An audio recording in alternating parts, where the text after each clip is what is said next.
Um advogado vem aqui para te dizer uma verdade dura. Mesmo com o contrato, você pode ter problemas. E eu não estou falando de problemas vindo de um contratinho modelo da internet. Eu estou falando de problemas com o melhor contrato possível. Mesmo com ele, no Brasil, você pode ter 3 grandes problemas. Direto ao ponto, eu vou te apresentar quais são no vídeo de hoje. Vamos lá?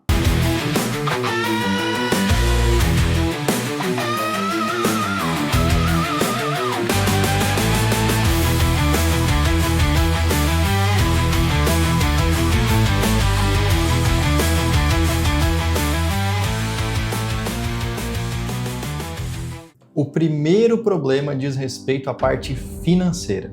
Dentro da parte financeira, eu estou falando de possível multa que você tenha colocado nesse contrato para o seu cliente, eu estou falando de uma possível rescisão, eu estou falando de um reajuste e eu estou falando de uma renovação automática. Essas 4 cláusulas elas são muito importantes em qualquer contrato muito bem redigido, mas as 4 cláusulas importantíssimas não te protegem completamente de questões financeiras envolvendo o seu cliente. Até porque, vamos ser realistas, a gente está no Brasil. Não adianta nada você colocar uma multa alta no contrato. Se o seu cliente não tiver dinheiro para pagar, ele não vai pagar essa multa alta. E o Brasil é feito para que o devedor profissional, aquele cara que está acostumado a viver com o nome sujo, não seja cobrado na justiça. Então a multa alta não resolve. Deixa eu ser mais específico com você. Você tem um contrato com o seu cliente e lá está disposto, está escrito que se ele encerrar antes do prazo ou se ele não pagar, ele vai ter uma multa aí de 40%, 50%, 60%, 100%, seja o que for, a multa estipulada em contrato. Na hora que você tem essa multa, ele praticou o ato, você vai cobrar essa multa e você avisa ele para pagar, ele não paga. Você manda uma notificação formal, ele não paga. Você abre um processo judicial contra ele. Daí você pensa, agora ele vai pagar, porque afinal de contas foi processado na justiça. Você ganha o processo, só que chega na hora que o juiz manda a ordem para ele pagar, ele não paga. Quando ele não paga, o juiz dá uma ordem de busca de dinheiro em contas bancárias dele, da empresa, e a depender de como foi feito esse processo, às vezes até em terceiros próximos a ele, e nenhuma conta bancária tem saldo. Tá tudo zerado. Procura veículos, não encontra. Procura imóveis, não encontra nada. Essa pessoa não tem patrimônio, não tem dinheiro. Então é lançado contra ela uma negativação do nome. Só que quando vai olhar no detalhe, esse nome já estava negativado. E na prática, você não consegue receber, não consegue cobrar, gastou com advogado e passou anos na justiça tentando resolver esse problema. Esse é o primeiro ponto, talvez um dos mais importantes, de fragilidade que o contrato, ou qualquer contrato que for, não te protege completamente no Brasil. Obviamente, eu não encerraria esse primeiro tópico sem te entregar nenhuma solução para esse problema. Problema esse real que a gente vive no dia a dia. Que possíveis soluções você tem? Eu vou te apresentar 2 dentro desse tópico financeiro. Solução número 1, escolher bem os seus clientes. E eu estou falando de pessoas que se importam em manter o nome limpo, eu estou falando de pessoas que têm sucesso financeiro, crescimento constante. Esse tipo de pessoa, essa personalidade, esse modo de agir da pessoa demonstra que você tem uma probabilidade maior de continuar recebendo e de que ela respeita o contrato, de que ela tem medo do contrato, às vezes de multas altas, e ela vai levar muito a sério aquilo. Então é um perfil de pessoa, não é aquele perfil de pessoa que está acostumada a viver com o nome sujo, entendeu? Então primeiro, escolha bem. Às vezes vale mais ter 5 clientes bons do que 25 clientes, sendo que 20 são ruins. Esses 20 vão te dar trabalho, vão te gerar custo, mas não vão contribuir financeiramente com o negócio. Fica só com os 5 que é melhor. E uma outra possível solução, já que a gente não consegue saber quem é bom caráter, quem não é bom caráter, quem tem condição financeira e quem não tem assim que uma relação começa, essa segunda possível solução é você receber antecipadamente. Então a relação começa assim que tem a assinatura do contrato. O início já tem um recebimento por um serviço ou um produto que vai ser entregue. Com o recebimento antecipado, você já entregou parte do produto ou prestou parte daquele serviço e só continua prestando serviço se o próximo pagamento entrar. Então a lógica é assim, você recebe para trabalhar. Quando atrasar o pagamento, você sabe que se não receber, nem vai trabalhar, nem vai atuar, assim você não sai perdendo nada, porque tudo que foi prestado de serviço você recebeu antecipadamente. Quando não receber antecipadamente, não presta serviço, encerra o contrato e assim você não sai no prejuízo financeiro. Essa é a segunda possível solução dentro do tópico de problema financeiro. Vamos ao segundo grande problema que o contrato também não te protege e é o prazo de entrega. Quais problemas que eu mais vejo relacionados ao prazo de entrega?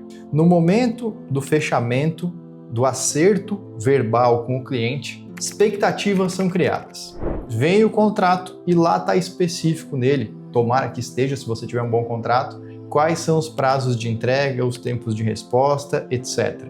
De forma numérica, clara e objetiva. O cliente não lê aquele prazo que está escrito no contrato. Começa a relação e ele reclama da demora. Ele fala que era para ter entregue esse serviço ou esse produto mais rápido ou mais cedo. E aí nós temos um problema relacionado ao prazo de entrega. Isso acontece muito, gente. E eu vejo os empresários respondendo como? Olha, do que você está reclamando? Eu cumpri o contrato. Então, eu vejo uma insatisfação do cliente e eu vejo um contra-ataque do empresário com relação ao seu cliente, se apegando à interpretação que o empresário tem do contrato e o cliente se apegando a uma outra interpretação. Esse é o jeito errado de resolver o problema. O contrato pode dar segurança, você pode estar correto perante o contrato, mas existe outra ferramenta que não é jurídica, ela é humana, que eu chamo de dosagem de expectativa. Com a dosagem de expectativa, você primeiro precisa entender qual é a expectativa do cliente.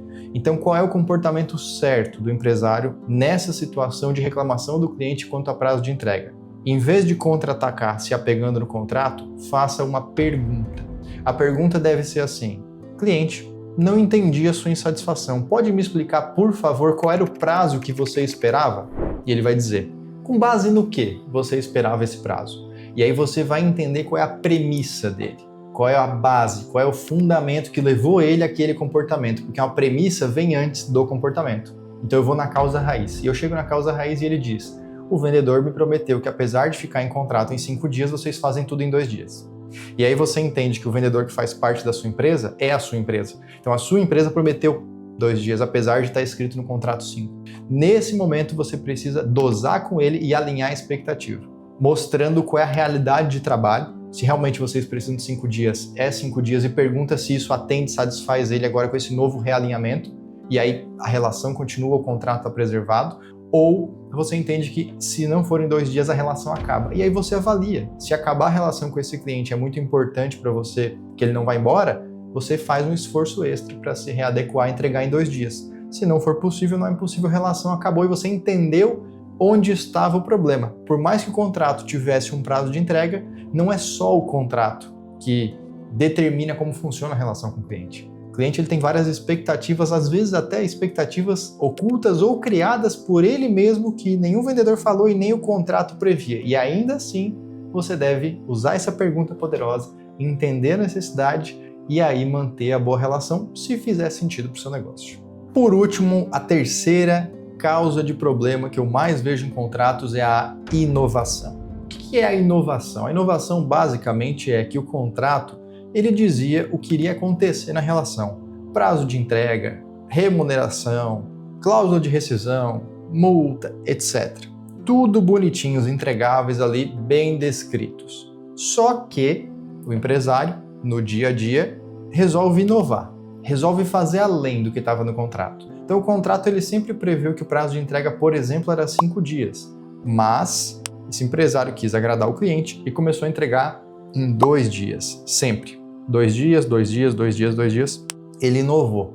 A relação, apesar de estar no contrato 5 dias, ele sempre entregou em 2. O que isso pode gerar? Significado jurídico, inclusive. O prazo de entrega é 2 dias. Porque aquela prática, aquela rotina, aquela inovação alterou o contrato escrito para uma prática de contrato tácito. O dia a dia, a rotina. Essa talvez você não sabia, né?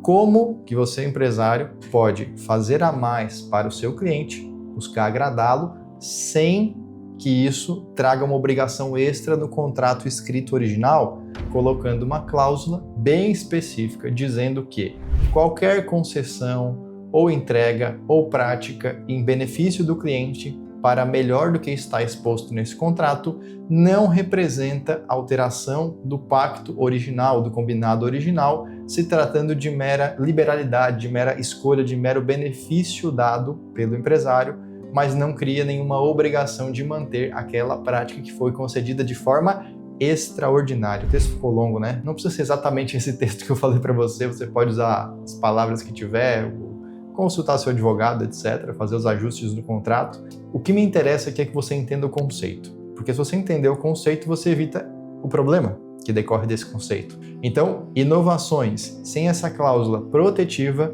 dão muito problema na relação empresa e cliente. Pessoal, não tenha dúvida nenhuma disso. Agora eu estou curioso, você tem mais causas de problemas relacionados ao contrato e aos clientes que eu não citei nesse vídeo? Coloca aqui embaixo nos comentários que eu vou ler. Estou curioso para saber se tem mais causas ainda e responder também os comentários que tiverem, gravar vídeos em cima dos comentários e dos feedbacks. Para mim é muito importante o seu comentário nesse vídeo, tá bom? Se você tem amigos, empresários, colegas que passam por problemas como esses que eu descrevi no vídeo, não esquece de enviar esse vídeo para eles, compartilha. Essa informação útil, com certeza ele vai te agradecer por compartilhar essa informação valiosa, tá bem? Se você ainda não é inscrito, se inscreva no canal. Não esqueça de clicar no botão de gostei, isso ajuda o vídeo a chegar mais longe. Agradeço muito a sua atenção até aqui. A gente se vê no próximo vídeo nesse mesmo canal. Até lá. Tchau, tchau.